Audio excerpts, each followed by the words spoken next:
అందరికీ క్రోధినామ సంవత్సర ఉగాది శుభాకాంక్షలు. ఉగాది అనగా మనకు గుర్తు వచ్చేది ఉగాది పచ్చడి, పంచాంగ శ్రవణం. క్రోధినామ సంవత్సర రాశి ఫలాలు మనం ఇప్పుడు చూద్దాం. రాశి ఫలాల్లో మొదటిగా మనం చూడవలసినది ఆదాయం, వ్యయం, రాజపూజం, అవమానం. ఆదాయం అనగా మనం సంపాదించేది, వ్యయం అనగా మనకు ఖర్చు అయ్యేది, రాజపూజం అనగా మనల్ని పొగిడేవారు, అవమానం అనగా మనల్ని విమర్శించేవారు. ఈ క్రోధినామ సంవత్సర పంచాంగం ప్రకారం కర్కాటక రాశి వారికి, ధనస్సు రాశి వారికి, మీనరాశి వారికి ఆదాయ వ్యయాలు శుభ ఫలితాలను సూచిస్తున్నాయి.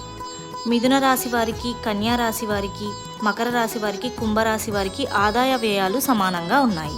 మిథున రాశి వారికి, తులారాశి వారికి, వృశ్చిక రాశి వారికి, మీనరాశి వారికి విరోధించేవారు ఎక్కువ కాబట్టి వీరు జాగ్రత్తగా ఉండడం మంచిది.